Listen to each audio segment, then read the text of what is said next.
Before starting this video, let me tell you that if you want to make money and if you want to make a lot of money, I have a Skillshare link to my affiliate marketing masterclass for this new year, 2019. So if you want to check that out, you can click the link in the description and you will have 2 months for free on Skillshare if you use my link, only my link, right? So make money, go to my affiliate marketing class, and everything will be great. So let's start with the video because this is a very interesting video. Okay guys, so continuing with the show, continuing with some of the subjects that I have right here, one of the main things that I wanted to talk about is, I'm pretty sure y'all know that I love Western society, that I love Western countries and that, I love them, I really wouldn't know, I don't really know if Mexico is considered a Western country or society. I would say for the most part it is, although definitely it lacks some aspects of countries like the United States or Europe, but for the most part we are influenced a lot by these countries and these societies. I mean, we were colonized by Spain, goddammit, so I know it's kind of a Western country, but definitely I'm a convert. I converted to Americanism and I love it. I just love it. I love my new culture, my adopted culture, as I would call it sometimes. But definitely it has its cons, definitely it's Western society is not perfect. And I think one of the main problems that we have right now, in the Western societies is this war against the boys or against masculinity,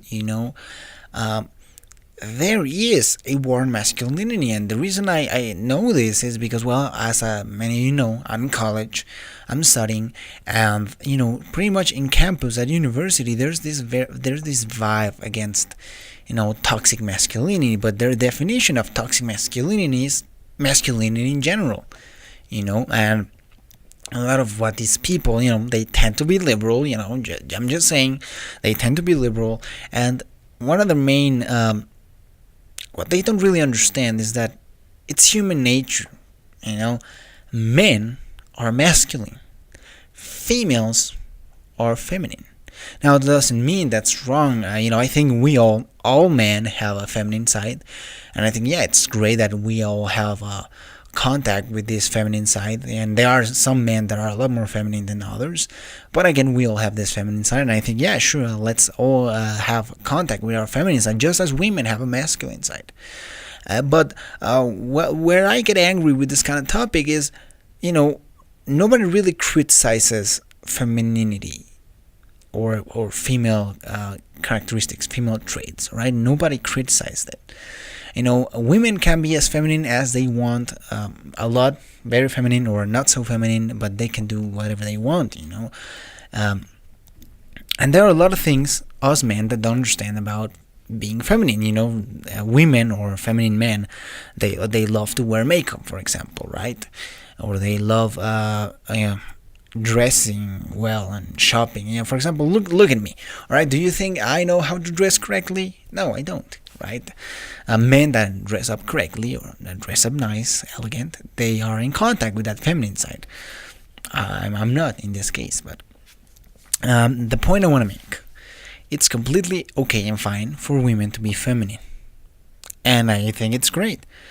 But when men, especially young boys and literally kids at school, are masculine, like they are being punished for being boys, I see how they treat young boys, and they treat them as animals, as if they are playful and loud and kind of obnoxious, they are punished, but young girls, when they are like bitchy and angry and just I don't know, whatever young girls do, they are not punished,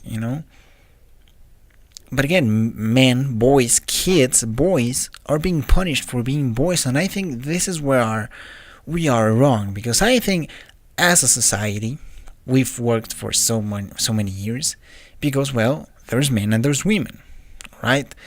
Masculine model and the feminine model, and they work together, and we are breaking that right now. We are not raising men at least, well, most schools and most parents, because now millennials are becoming parents, and they're probably raising their kids with this liberal concept of toxic masculinity, all right? And they are raising the kids, and they are not really raising men. Biologically, there might be men. They might be men, but again, society's killing this concept of masculinity and men, and I think that's horrible because, men are being more insecure. Men are being weaker than they used to, and not necessarily physically weaker, but mentally weaker. Again, I see. I think it's completely bollocks that we are fighting against masculinity. We are fighting against nature, basically, and I don't think that's gonna be helpful for anyone. I think that we are hurting society and we are hurting future generations, and I think that's where society is gonna struggle. When millennials, when Generation C become the next CEOs, the next politicians, the next representatives, the next presidents, the next actors, the next influential people, whatever you can think of. When millennials and Generation C become get to those positions, where's society gonna go? I don't know. I'm very curious about what's gonna happen. A lot of people are pointing out that Generation C is the most conservative generation there is. A lot of people point they are as liberal, if not more liberal, than millennials. And again, there are arguments to defend those kind of things. But for the most part, I'd say, again, it's yet to be seen. And let's continue. Let's continue with the show, man.